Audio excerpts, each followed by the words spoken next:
of Generics Act, sponsored by Senators Franken and Vitter. The CBO estimate of savings for that is $3.8 billion over 10 years. We are committed to working to further lower the cost of prescription drugs through the enactment of responsible changes that improves access and reduces costs for consumer, businesses, and Medicare and Medicaid. We look forward to working with members of Congress from both sides of the aisle. Mr. President, I rise as the full chair of the Appropriations Committee in support of fiscal year 2014 Transportation, Housing, and Urban Development Appropriations Bill. At noon, we will be voting on the motion to proceed. I am here to say in the strongest, most affirmative way that I urge my colleagues to please vote yes so we can get on with this very important bill that was fashioned with bipartisan participation to literally get America moving again. The Transportation HUD Appropriations Bill for 2014 under the leadership of Senator Murray and the ranking member, Senator Collins, is an outstanding effort.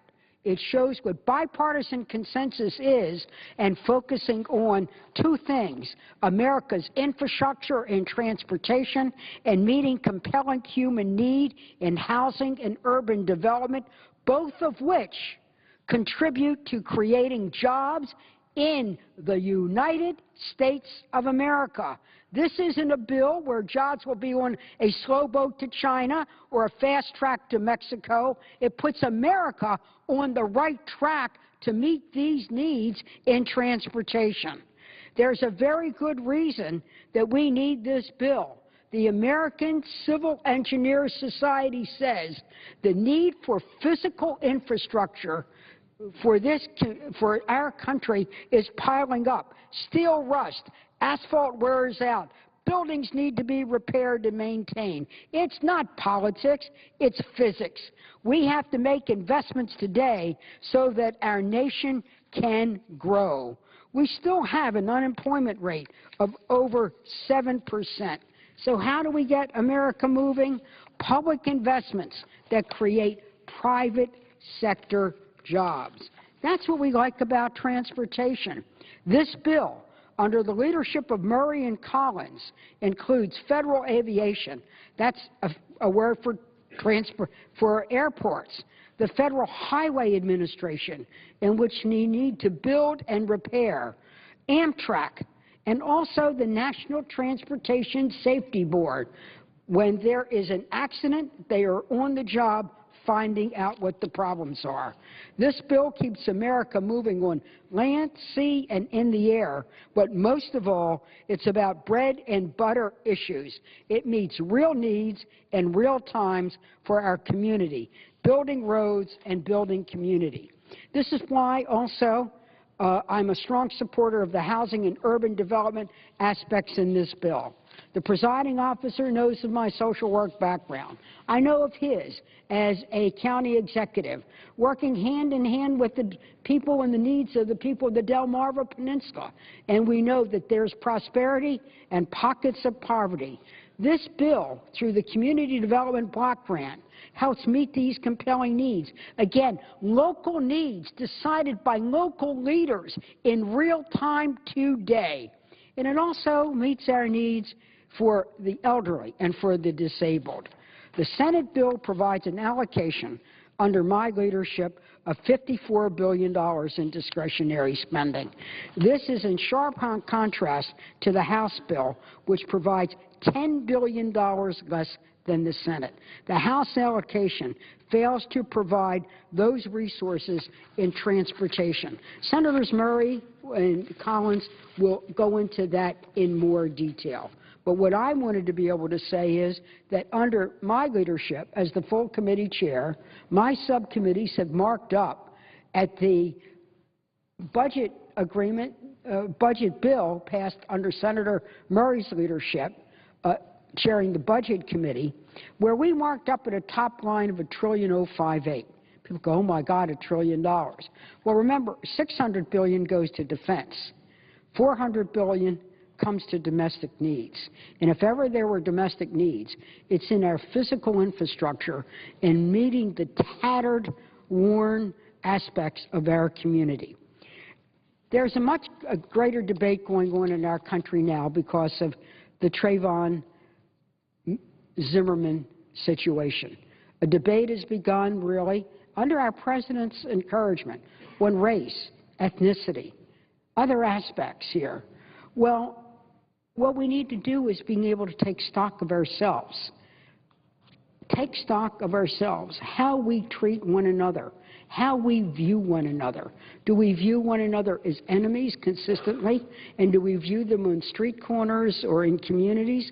Or do we begin to look at how we build community in our neighborhood, starting with housing for the elderly, making sure the disabled are taken care of, respect for one another, passing an education bill, dealing with the student loans.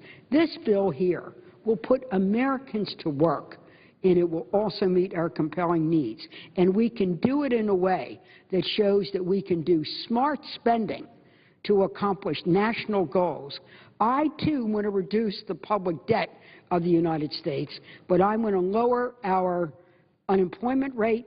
I'm going to lower the rate of danger in our physical infrastructure, and I really want the motion to proceed to pass. Mr. President, I yield the floor. The Senator from Washington. President, I want to thank the very able committee chairwoman of the Senate Appropriations Committee for her direction to our committee, full committee, to move forward on our appropriations bills, and I'm very proud that the Transportation and Housing bill will be the first of hopefully many bills to move through here. But I really want to thank her for her tremendous leadership, encouraging myself and my ranking member, Senator Collins, to move forward with our bill and to the floor today. We will both be giving our opening statements. I know that the ranking member on the full Appropriations Committee will be here as well. The chairman of the Finance Committee has asked for some time to speak before Senator Collins and I move forward on our discussion of this bill today, so I will yield to him, and then we will speak after he does. Thank you very much, Senator. The Senator from Montana. Thank you, President. I thank my friend from Maine for her indulgence, and believe me, I'll be as short as I possibly can. In fact, I will not read my statement in deference to the senators, but I deeply appreciate their indulgence. Mr. President, I'm here to basically to say I believe we must very aggressively reform our tax code. It's not been updated since 1986. Since that date, it's built up barnacles, loopholes, deductions, credits, 15,000 changes to the tax code since 1986, and they've been additions, they've not been subtractions. Our code's out of date. Other countries have kept their tax codes up to date. They've assured that their companies are more competitive with changes in their tax codes. We've not done so. Our American companies are losing out. They're losing out to other companies worldwide because our code is not kept up to date. In fact, Mr. President, there's a recent survey by Harvard Business School.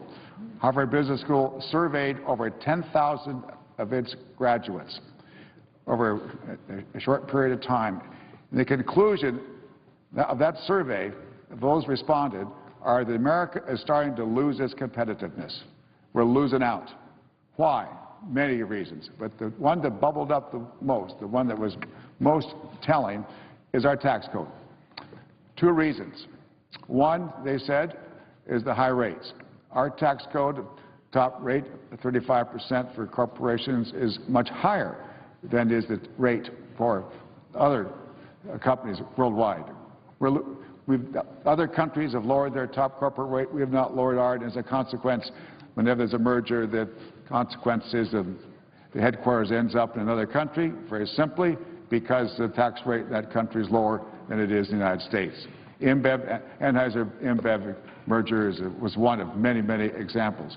The second reason they give, with respect to the code, and why the code is causing, U.S. tax code is causing the United States to be less competitive, is not only because our rates are higher, but also our code is so much more complex. It's very difficult for people doing business in the United States, for Americans doing business in the United States, or people in other countries working with the U.S. tax code to deal with our tax code because it is so complex. In addition, Mr. President, our code needs to be updated because it's so complex, not just from an international perspective, but from a domestic perspective. Americans, as individuals, just don't trust the code. It's too complex, can't figure out their own returns. I might say myself, Mr. President, it wasn't too many years ago, I was sitting down at the kitchen table trying to figure out my own tax return, and I'm not a wealthy man. I frankly had to give up. I couldn't figure it out. I couldn't do it. I felt un-American that I can't figure out my own taxes, especially as somebody who went to college and went to law school and Senate. I still can't do my own tax code. Something's not quite right there. And many Americans believe, as a consequence, that somebody else is getting some deductions and credits. They hire a fancy lawyer. They're getting credits and deductions that they're not getting. And then add to that small businesses. Small businesses have a devil of a time keeping up with rules and regulations, let alone tax provisions. You know, and they spend much more of their dollars on regulations, and including tax returns, hiring CPAs to figure out the return than big business does. It's easier for big business to deal with the complexity of the code. It's much, much more difficult for a small business person. And the complexity of the code is hurting our country because it's also hurting a small business in America. I might say, Mr. President, too, just as a couple examples of the complexity, there are 42 different definitions of small business, of a small business. 42 different definitions in the code of a small business. There are, I've forgotten, it's either 3 or 4 definitions of a child. My Lord, you'd think we all know what a child is, but there are 3 or 4 different definitions of what constitutes a child. There are many, I think it's, I've forgotten the exact number, it's many different provisions in the code with respect to the education deduction, education credit. Mr. President, in my hand is a 90-page document explaining the education deductions alone. 90-page document. Do you think American family, American student has the patience to go through a 90-page document that explains which deductions are available and which not? No way. And that's got to be simplified. So we must simplify the code and get rid of a lot of junk in it, frankly. And I believe that the approach that we are taking in the Finance Committee is the correct approach. We've had over 50 hearings in the Finance Committee, over 50. And we had many sessions in the committee about what's next, as the chair knows. And the approach we're taking is this. It's very simple. We're starting with a clean slate. We're getting rid of all the deductions, all the credits, just all of them. They total about $1.2 trillion annually. We're getting rid of them all. $12 trillion over 10 years. Get rid of them all. Get rid of them all. Then start to build up which ones seem to make the most sense. Senator Hatch and I are working together. It's a bipartisan bill. Ranking member of the Finance Committee. He and I are together with this approach. We've asked our colleagues on the committee and off the committee, everyone, all senators, both sides of the aisle, give us your submissions. What do you want added back from a clean slate? Do you want anything added back? If you want something added back, how do you want to change it? How do you tailor it? I'm not going to stand here and mention lots of different ways that it can be changed, but senators know what they are, and I think by working through the senators, it's more likely to be a better, a more solid, productive product. And I urge all my colleagues, send us your submissions. Send your submissions. There are a couple of senators on the floor. I hope they've sent in their submissions. And they indicated they have. That's good. And I just urge my colleagues to do so because we're hearing directly from constituents. We have a website. It's taxreform.org. And over 10,000 submissions from around the country, people telling us what they want. So I just submit, Mr. President, if our constituents are telling us how they want the tax code changed, at the very least we as senators should also indicate how we'd like to see the tax code changed and be it on the ground floor. Start now rather than have to come out on the floor and offer amendments, add something back in, and have to be paid for. If it's added back in, it's not something I think that senators want to do. We will mark up the tax bill this fall. We will mark up a bill. There's going to be a markup. There's going to mark up this fall. I'm guessing, I don't know, I won't like to predict dates because sometimes they change. But sometimes this fall, September, October, and November, and there, we're going to mark up a tax bill. So I just urge senators to be ready. This is bipartisan, Mr. President. I've gone overboard. I'm meeting with every senator, every single senator about tax reform, personally. Just as at lunch today, for example, as Chairman Camp and I, we meet weekly. At lunch today, we're meeting with 10 House members, 10 senators, total of 10. We call it burgers and beer every 2 weeks over the Irish Times. That's symbolic because that's where the last tax bill in '86 was in many respects put together. And just the more we get to know each other, get to know House members, I must confess there are a couple of House members who appeared, I didn't know who they were, and they didn't know who I was. But we talk about kids, we talk about tax reform. It just, you know, it's a bonding process to get to understand, get to know each other better. Dave Camp and I are going around the country. We went to Twin Cities a couple weeks ago. We met with 3M, their management, with their employees. They met with a small bakery. It's called Bald Eagle Bakery. We're going to Philadelphia a week from this next Monday. And I think we're going over to Delaware. I'm not sure. And anyway, we'll be up in New Jersey. I apologize to the presiding officer, I guess, New Jersey, to Philadelphia and New Jersey, and for another session. There'll be others traveling around the country. We want to talk to people, see what they want to say. I think this is a way to crack some of this partisan gridlock around here, this partisan deadlock around here. How?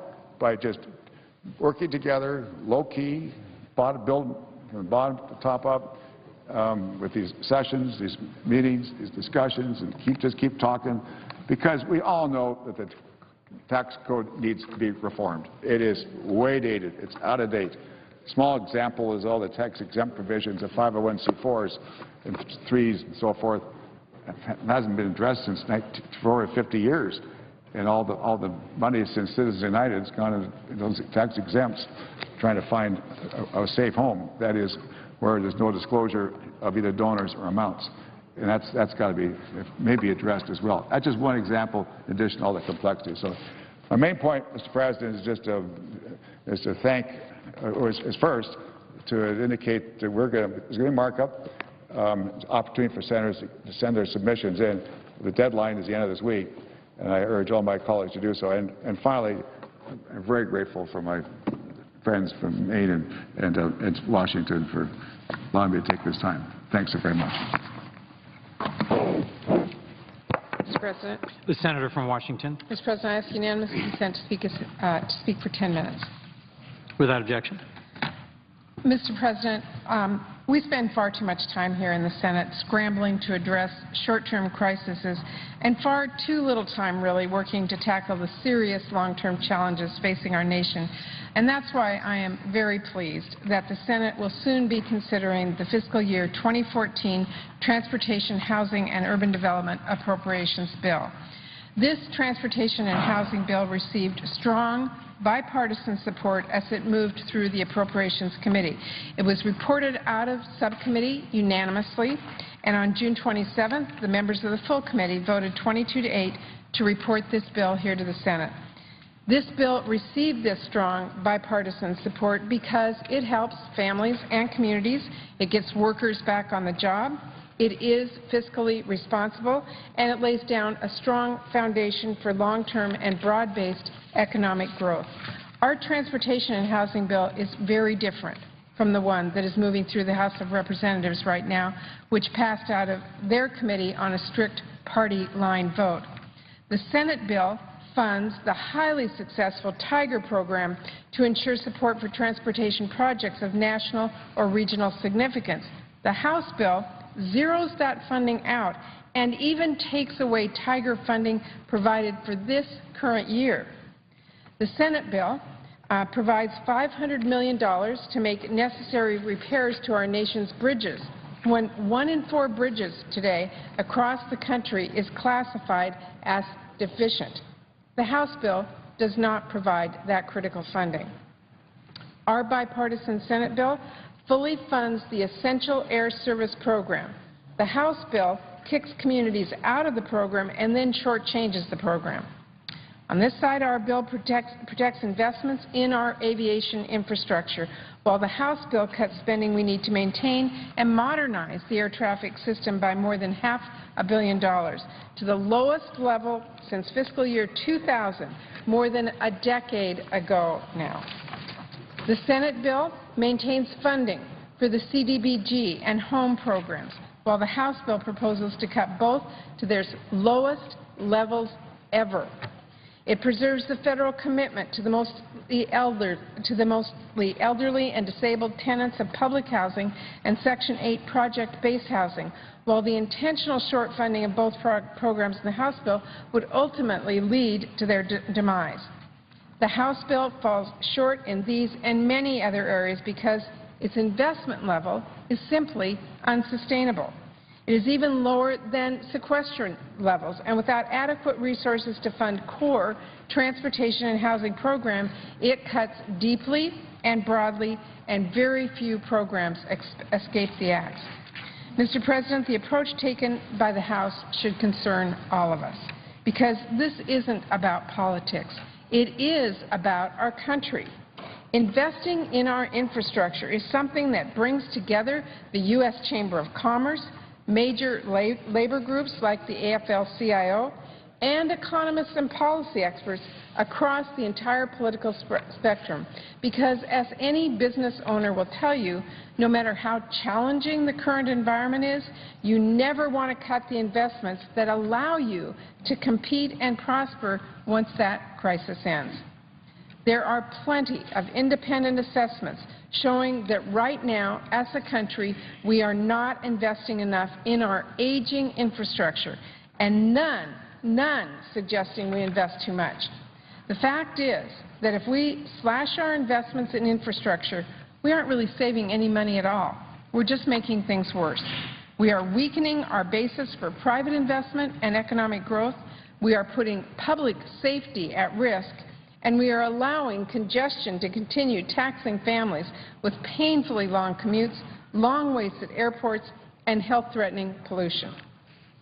Roads are going to be needed to be fixed eventually. Bridges are going to be needed to be strengthened at some point before they collapse. The air traffic control system will have to be modernized before air travel becomes too unreliable, and waiting will only make the work more expensive when we eventually do it. It is short-sighted and doesn't make any sense. That is why the bipartisan Senate bill supports critical investments in our nation's infrastructure that are necessary to support and grow our economy. The investments included in our bill make it possible for people to get to work and products to get to market. And because other countries are investing in their infrastructure as quickly as they can, investments here in America are a key factor in making sure our country can compete and win in the 21st century global economy. Mr. President, our bipartisan bill also supports our local communities' efforts to promote economic development, support small businesses, and create affordable housing. These investments help create jobs and are necessary to ensure our nation's economic competitiveness into the future. Our bill funds a critical piece of the safety net, housing assistance, and homeless shelters for millions of families that are one step from the street. It moves us closer to finally eliminating homelessness among our nation's veterans. The need for these investments far exceeds the resources in this bill, but here in the Senate, we have been able to keep our commitment to our states and our communities and ensure the agencies in the bill can meet their statutory responsibilities. The House's bill's untenable investment level and commitment to sequestration make those commitments impossible to keep. Mr. President, the Senate bill also works to improve the programs funded, including reforms that address concerns that members raised the last time the Transportation and Housing Bill came to the Senate floor. Our bipartisan bill includes important Section 8 reforms to reduce costs and create efficiencies. It contains reforms to improve the oversight of public housing agencies and boards, ensure accountability for property owners that don't maintain the quality of their HUD-assisted housing, and increases accountability in the CDBG program. The House bill doesn't include any of those reforms. Our bill also continues to require oversight by the offices of the Inspectors General and GAO and incorporate their finding into the bill's guidance to agencies. Mr. President, in short, our bill is a good bill, and together with Senator Collins, I encourage members to bring their amendments to the floor and to work with us to make this bill even better. Mr. President, this bill has broad bipartisan support because it takes a practical approach to addressing the real needs we find in the transportation and housing sectors. The investments it makes create jobs and help the middle class right now, helps lay down a strong foundation for long-term and broad-based economic growth, and helps position our country and our economy to compete and win in the 21st century global economy. The approach taken by our House colleagues on their transportation and housing bill would cut investments in a way that may make our short-term budget deficit look better on paper, but that would hurt our families, cost us far more in the long run, and hollow out our long-term investments and potential for economic growth. So, Mr. President, I urge all of our colleagues to help support our bipartisan bill and move us rapidly to final passage. Mr. President, again, before I yield, I want to thank Chairwoman Mikulski, who was here a few minutes ago, for her tremendous support and leadership. She was, as she stated, the former chair of the VA HUD subcommittee, and she really appreciates the importance, the investments this bill makes. This bill does include priorities of members on both sides of the aisle, reflecting the Appropriations Committee's bipartisan tradition. So I want to especially thank my entire subcommittee for their work, and I want to take a moment to especially express my appreciation and thanks to my ranking member, Senator Collins, for all of her hard work and cooperation throughout this process. I'm very proud that together we have written a bill that works for families and communities. You know, investing in our families and our communities and long-term economic growth shouldn't be a partisan issue. And I think the bipartisan work that went into this bill and the strong support that it received in committee proves it doesn't have to be. So, Mr. President, I look forward to moving to this vote at noon today to allow us to get on the bill and encourage all of our members to bring their amendments to us. My ranking member, Senator Collins, and I will work our way through it as efficiently as we can so that we can bring this bill to a conclusion. But I again want to thank Senator Collins for her tremendous work on this and her really in-depth understanding of the tremendous issues within this bill, and thank her for her work and yield to her at this time. Thank you. Thank you, Mr. President. Senator from Maine. Mr. President, I'm pleased to join Chairman Murray as we begin floor consideration of the fiscal year 2014 appropriations bill for the Departments of Transportation, Housing and Urban Development, and related agencies. Mr. President, this return to regular order in which appropriations bills are considered individually with the opportunity for full debate, for members to come to the floor and offer their amendments is welcome indeed. And like Senator Murray, I want to commend the two leaders of our Appropriations Committee, Senator Mikulski, the chair, and Senator Shelby, the ranking member, for their commitment to returning to regular order.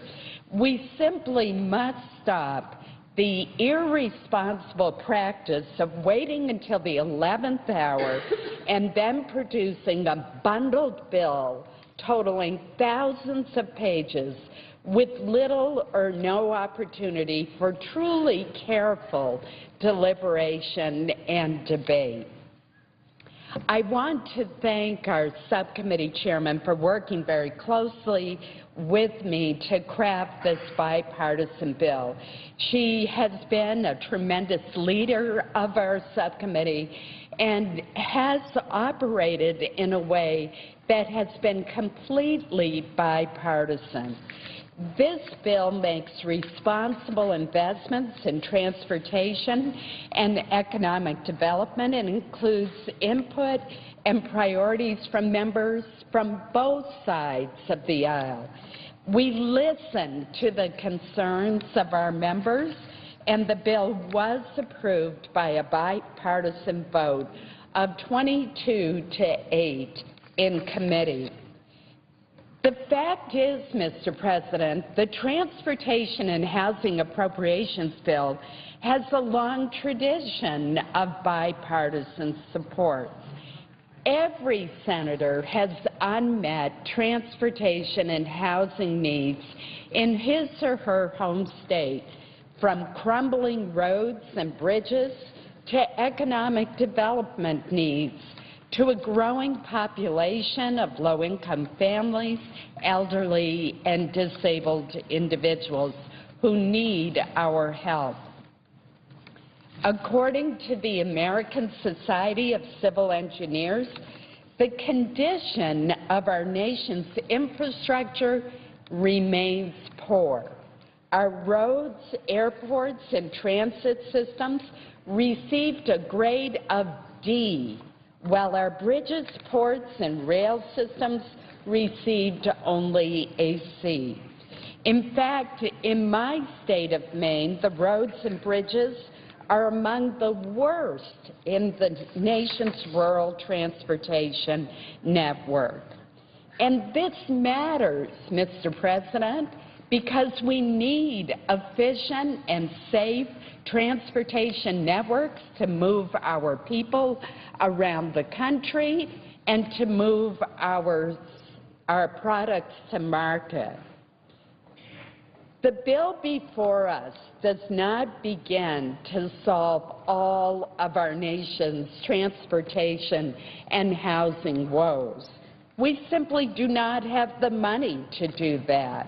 After all, we cannot ignore the size of our unsustainable $17 trillion national debt. We also cannot ignore the need for investments that will help the private sector create jobs, allow our people and products to travel safely and efficiently, and our most vulnerable citizens to receive decent housing. Now, I understand that some members are very concerned about supporting any funding bill that has an allocation that is higher than the House counterpart. I certainly agree that it is important that we adhere to current law, which limits spending to $967 billion. But, Mr. President, it is our responsibility to consider the merits of each of the Senate funding bills and produce bills based on our best judgments. Then we negotiate with our House counterparts in conference. That is the way the process is supposed to work. That's how we produce compromises. That's how we produce appropriations bills. The Senate should not be a rubber stamp for the House, nor should the House be a rubber stamp for the Senate. Each body should come forth with its individual appropriations bills, and then we should meet in conference, negotiate, and produce bills that could have the support of both bodies. The fact is that the fiscal year 2014 House Transportation and HUD allocation of $44.1 billion is, in my judgment, insufficient to meet the true needs of both transportation and housing. In fact, the House allocation was $51.6 billion just last fiscal year. So this year's House allocation reflects a dramatic cut. Now, could there be further cuts in our bill? Absolutely. I'm sure there will be some worthwhile amendments offered on the Senate floor, and more important, I believe that when we negotiate with our House counterparts, that we'll produce a bill that it's most likely somewhere in between the two allocations. Our bill is by no means a perfect bill, but the House bill includes policy choices that I believe most senators would find problematic if they take a close look at the House provisions. Let me just give you one example. Our bill provides nearly $3.2 billion for the Community Development Block Grant Program. The CDBG program supports economic development leading to job creation across the country. Now, I want to point out that the President's budget cut that program. It proposed $2.8 billion, which would be the lowest funding level since 1976, when President Gerald Ford was in office. The CDBG program is one of the most popular federal programs because of the flexibility it gives communities and states to tailor their economic development projects. And yet the House bill would cut the program even beyond the President's budget by reducing this important program by more than $1.1 billion below the 1976 levels. That's when the program was first created in a Republican administration, which recognized that states and communities are best able to use the flexibility of the Community Development Block Grant Program to meet the needs of their citizens, to spur downtown development, to create incentives for businesses to locate, and to produce good jobs. Our bill also continues funding for the Tiger Grant Program, which supports transportation infrastructure projects that have a significant impact on our nation, a region, or metropolitan area.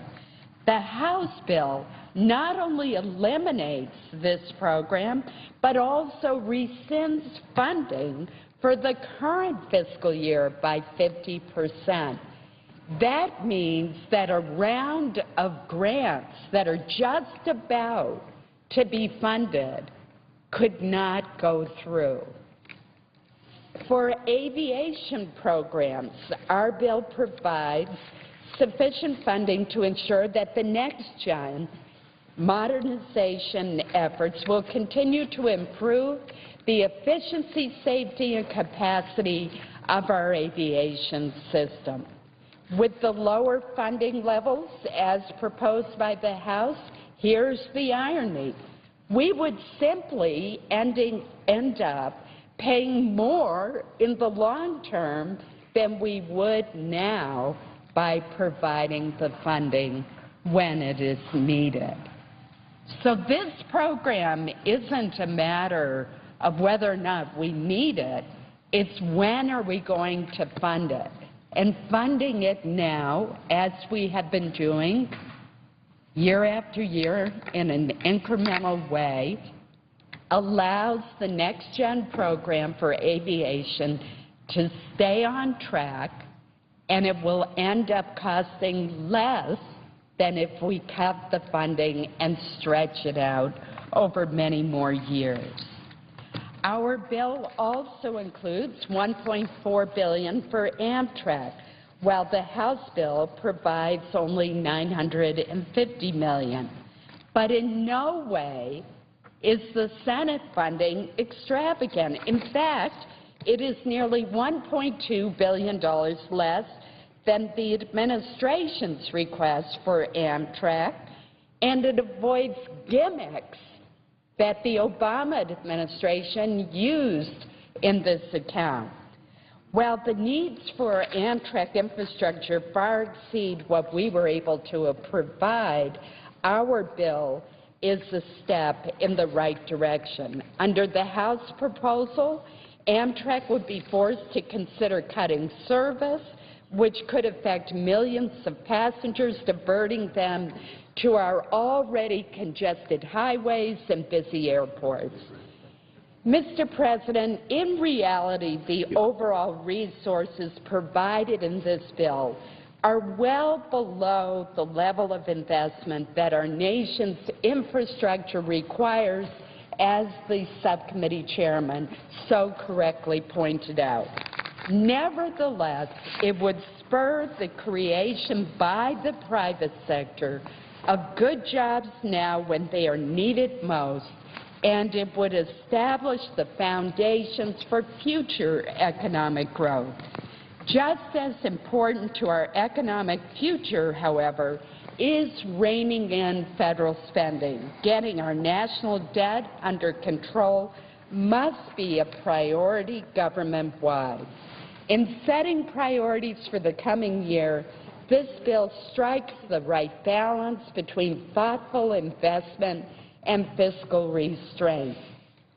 Mr. President, I appreciate the opportunity to present this important bill to our chamber, to our colleagues. As we debate this bill, I urge our colleagues to support the motion to proceed, the compromises that our committee worked so hard to achieve, and most of all, to come forward with suggestions for improvements through amendments. And let me end by emphasizing that point. I have the assurance of the subcommittee chairman that Republicans will be allowed to offer amendments. So I would say to my colleagues, even if you don't like this bill, there is no reason to oppose the motion to proceed on the bill. You will be given an opportunity to offer amendments, to change the numbers in this bill, to cut programs if you wish. But let's get on this bill so that we can return to the normal process of full and fair debate on individual appropriations bills rather than waiting to the 11th hour, bundling them together with little review, with insufficient care, deliberation, and debate, or relying on continuing resolutions, stopgap measures, which wreak havoc on the ability of programs to be carried out in a cost-effective manner. Thank you, Mr. President. I see that our ranking member of the full committee is on the floor, and I would yield to him. Thank you. Senator from Alabama. Mr. President, I thank the chairwoman of the Appropriations Committee, Senator Mikulski, for moving ahead to complete action on this, the Transportation, Housing, and Urban Development Appropriations Bill. This is the first bill reported by the Appropriations Committee to be considered by the Senate on the floor here. It's important that Congress, I believe, Mr. President, exercise its constitutional authority over the funding of government. If we do not pass appropriations bills, the undesirable outcome is a government shutdown, which none of us want. I believe, however, that the Senate is still on a precarious path. The majority is pursuing a top-line discretionary spending level of $1.058 trillion for the fiscal year 2014. This exceeds the Budget Control Act level by over $90 billion, Mr. President. The Budget Control Act is a law that establishes and enforces through sequestration limits on discretionary spending. In the fiscal year 2013, most discretionary programs were forced to take arbitrary across-the-board cuts. We did not have to go in that direction for 2014, but over a month ago, all Republican members of the Appropriations Committee signed a letter to Chairwoman Mikulski calling for a top-line number of $967 billion that complies with the law. There could have been an alternative to sequestration. The Appropriations Committee could have written spending bills that adhere to the budget constraints of the law. This would have allowed Congress, not an indiscriminate formula, to make spending cuts of its choosing and to establish priorities, which we ultimately will have to do.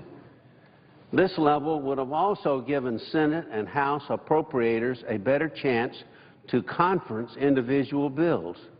Instead, several of the appropriations bills between the two chambers are so far apart that aligning them would be difficult, if not impossible.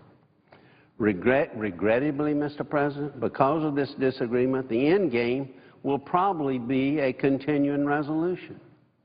Every year that we have a continuing resolution, or a series of them, is another year that we drift further away from the regular order.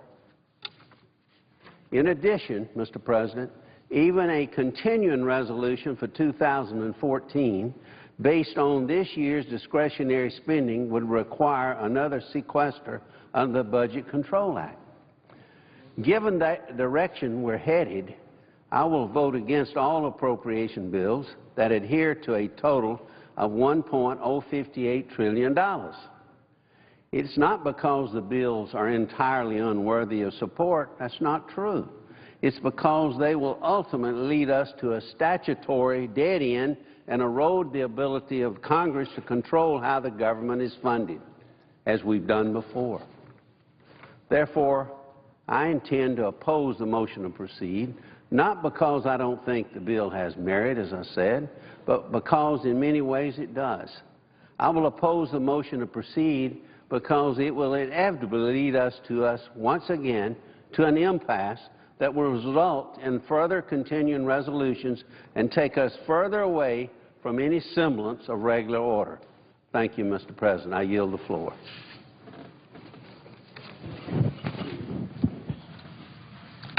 Mr. President. Senator from Washington.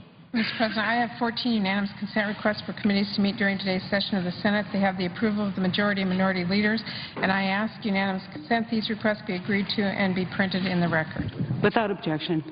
Madam President, shortly the Senate will move to a vote on the motion to proceed to the Transportation and Housing Bill. This is the first appropriation bill to come before the Senate. We have worked very hard in a bipartisan way to have a bill that invests in the projects that are important to this country to move us forward and to help secure a strong future for this country. It is a bill that was tough to write. Our allocation is much lower than those of us who are working on these issues would like to see it. But we've tried to be pragmatic and practical and move forward. Madam President, I know that there are those members of the Senate who make the argument that our allocation is higher than the House and would vote against these bills. I would remind all of our colleagues, I have been out on this floor innumerable times urging our colleagues to let us go to conference on the budget so we can work out this disagreement and be able to have the allocations be the same from the House and the Senate. But we've been unable to do that because a small group of senators have objected on the other side to us going to that conference. So we are at the place now where we have got to move these appropriation bills forward. It does mean that eventually we'll have to get to a conference, and as my ranking member pointed out, we'll have to work out an agreement. But until we can go to conference and work out the overall number, we have to move forward on these bills. Otherwise, we are going to face a crisis come the end of September in terms of funding our government and giving certainty to people across this country about where we will be allocating funds for them to be able to move forward on their budgets at the local and state levels. So, Madam President, I urge our colleagues to vote yes, allow us to move to this bill, and as my ranking member has said, bring your amendments to the floor. If you have an objection to something in the bill, or you want to change something, or you want a discussion about something, we will be here ready to take amendments and look at them and have the will of the Senate move forward. So, Madam President, in a few short minutes, we will move to that vote, and I urge our colleagues to vote yes. With that, I suggest the absence of a quorum. Clerk will call the roll. Mr. Alexander.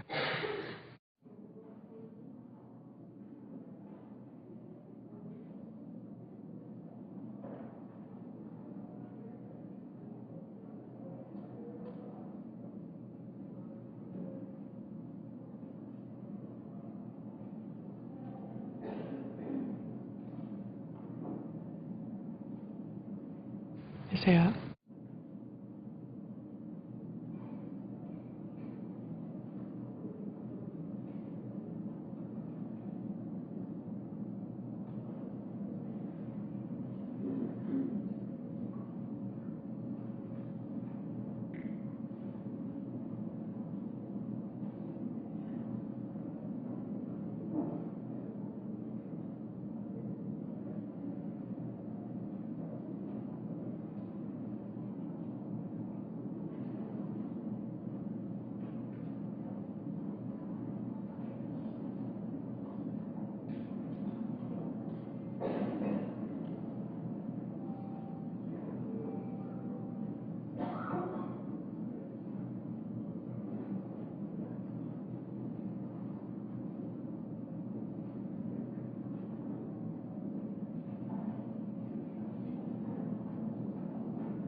The senator from Washington. I ask unanimous consent that the quorum call be dispensed with. Without objection. The clerk will report the motion to invoke cloture.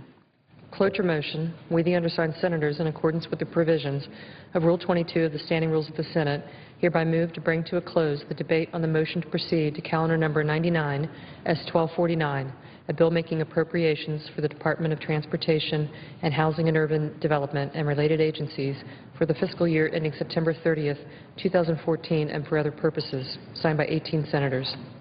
By unanimous consent, the mandatory quorum call has been waived.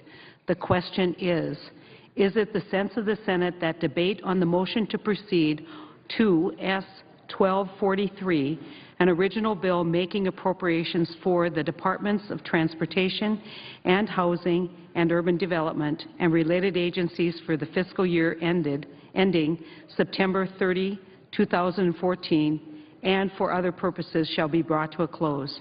The ayes and nays are mandatory under the rules. The clerk will call the roll. Mr. Alexander, Ms. Ayotte, Ms. Baldwin, Mr. Barrasso, Mr. Baucus, Mr. Begich, Mr. Bennett, Mr. Blumenthal, Mr. Blunt, Mr. Bozeman, Mrs. Boxer, Mr. Brown, Mr. Burr, Ms. Cantwell, Mr. Cardin, Mr. Carper, Mr. Casey, Mr. Chambliss, Mr. Chiesa, Mr. Coates, Mr. Coburn, Mr. Cochran, Ms. Collins.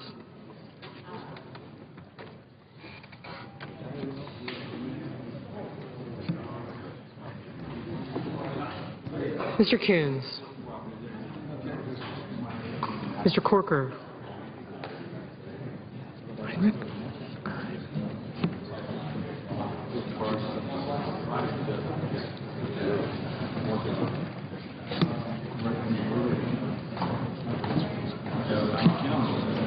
Mr. Corker. Mr. Cornyn. Mr. Crapo. Mr. Cruz. Mr. Donnelly. Mr. Durbin. Mr. Enzi. Mrs. Feinstein. Mrs. Fisher. Mr. Flake. Mr. Franken. Mrs. Gillibrand. Mr. Graham.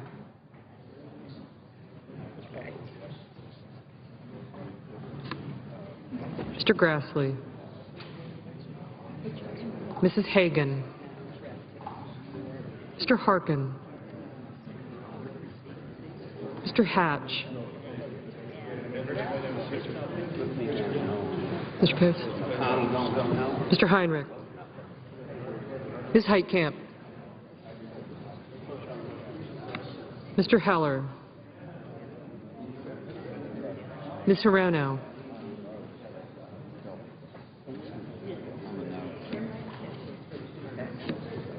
Mr. Hoven. Mr. Inhofe. Mr. Isaacson. Mr. Johans. Mr. Johnson of Wisconsin. Mr. Johnson of South Dakota. Mr. Kane. Mr. King. Mr. Kirk.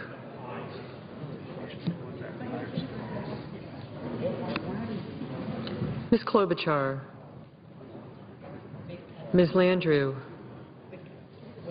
Mr. Leahy. Mr. Lee. Mr. Levin. Mr. Manchin. Mr. Markey. Mr. McCain. Mrs. McCaskill. Mr. McConnell. Mr. Menendez. Mr. Merkley. Ms. Mikulski.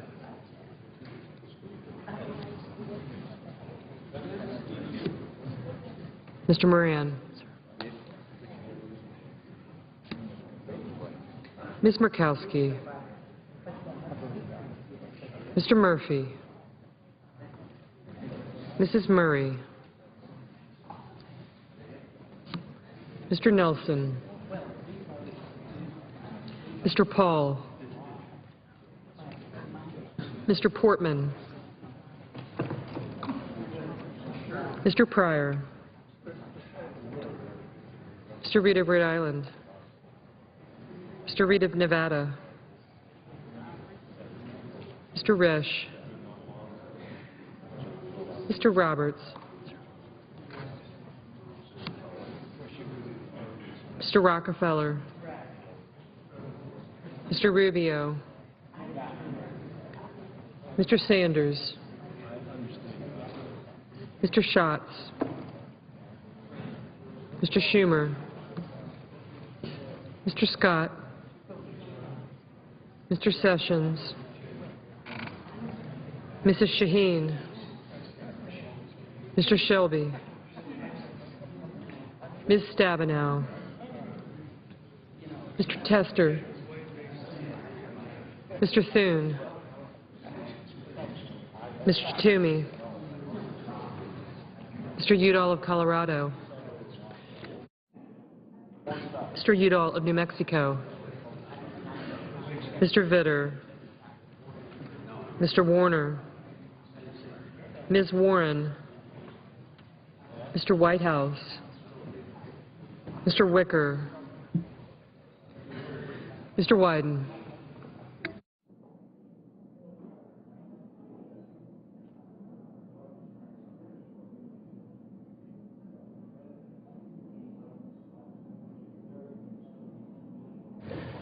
Senators voting in the affirmative: Baucus, Blunt, Cardin, Cochran, Collins, Heinrich, Heitkamp, Isaacson, Leahy, Murray, Schumer, Udall of New Mexico, and Warren. Senators voting in the negative: Coates, Corker, McConnell, and Shelby. Mr. Cornyn, no.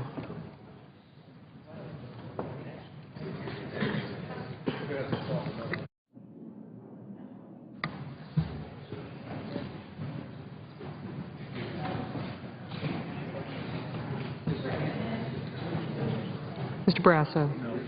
Mr. Brasso, no. Mr. Sessions. Mr. Sessions, no.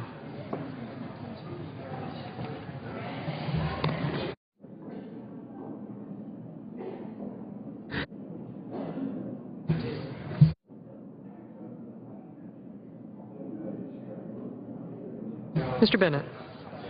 Mr. Bennett, aye.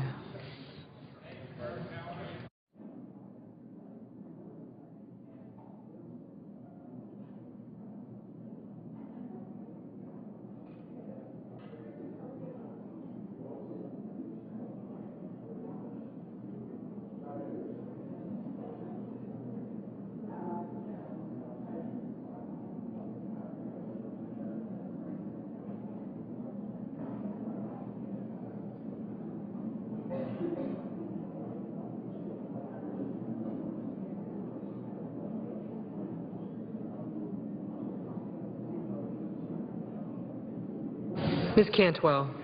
Ms. Cantwell, aye. Kirk votes aye. Mr. Kirk. Mr. Kirk, aye.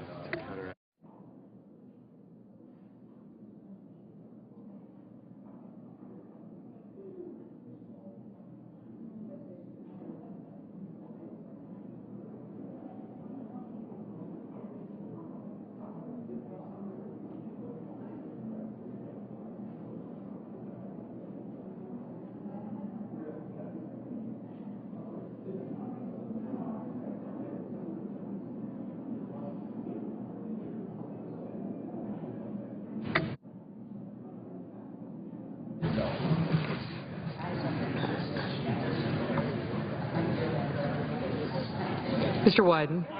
Mr. Wyden, aye.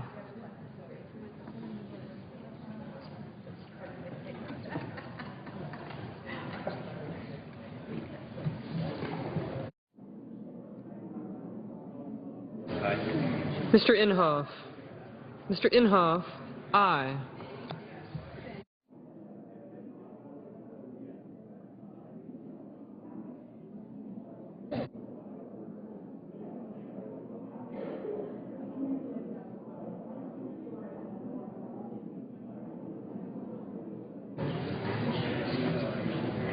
Mr. Coons. Mr. Coons, aye.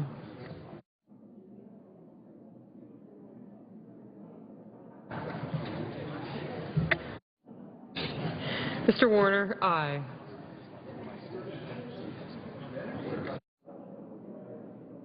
Mr. Johnson. Mr. Johnson of South Dakota, aye. Mr. Donnelly. Mr. Donnelly, aye.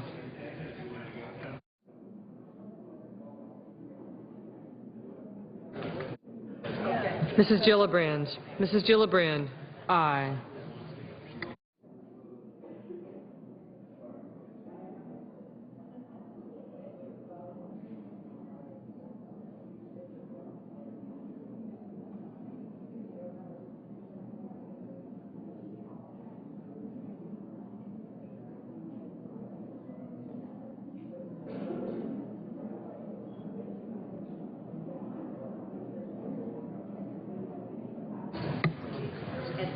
Mr. King.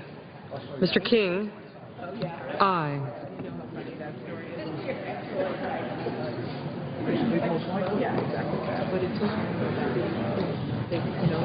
Mr. Crapo. Mr. Crapo, no.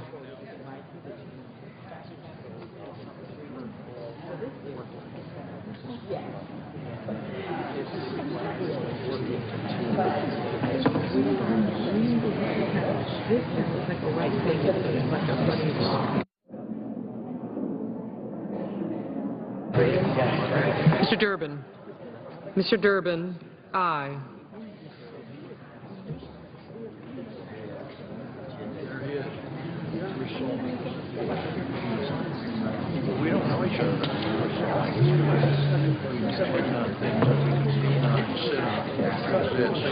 Mr. Markey. Mr. Markey, aye.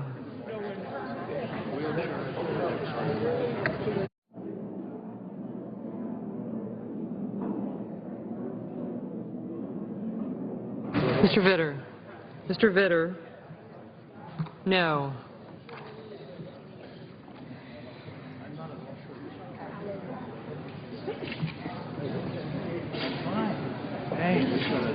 Mrs. Hagan. Mrs. Hagan, aye.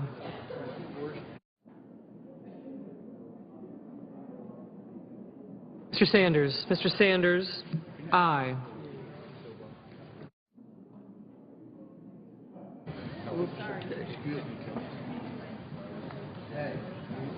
Mr. Schatz. Mr. Schatz, aye.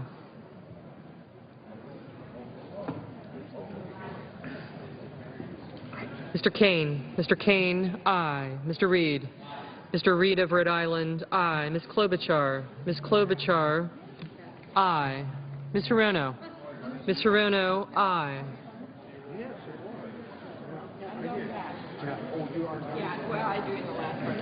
Ms. Mikulski. Ms. Mikulski, aye. Ms. Ayotte. Ms. Ayotte, no.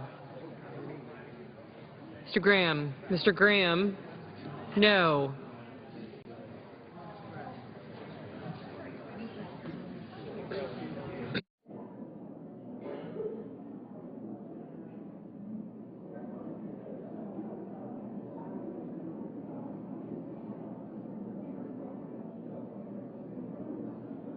Mr. Grassley. Mr. Grassley, no. Mr. Rockefeller. Mr. Rockefeller, aye.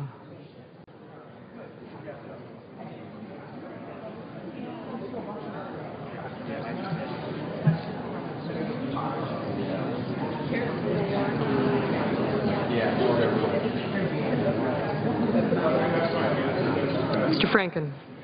Mr. Franken, aye.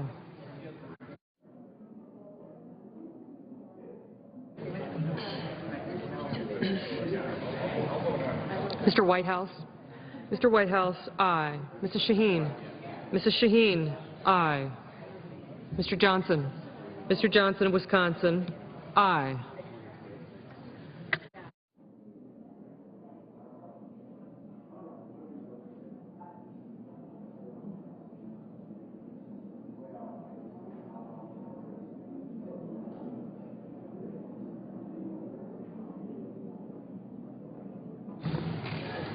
Mr. Burr. Mr. Burr, no.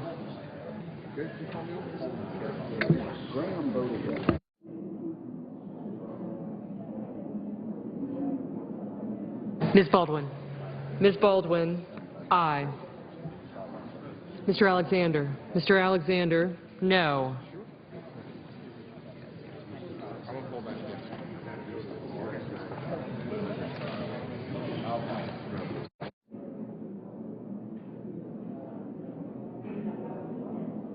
Ms. Stabenow. Ms. Stabenow, aye. Mr. Enzi. Mr. Enzi, no.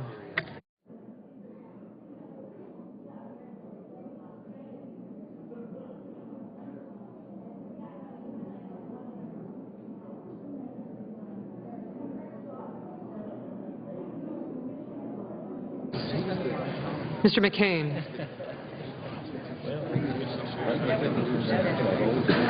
Mr. McCain, aye. Mr. Udall. Mr. Udall of Colorado, aye.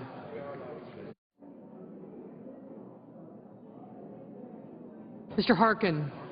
Mr. Harkin, aye.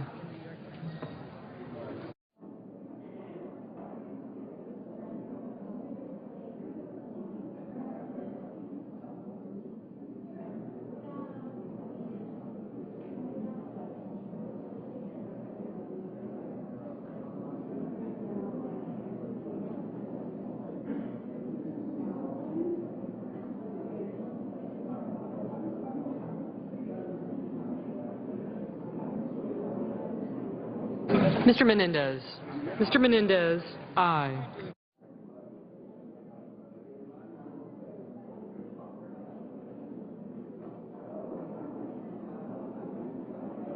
Mr. Hatch.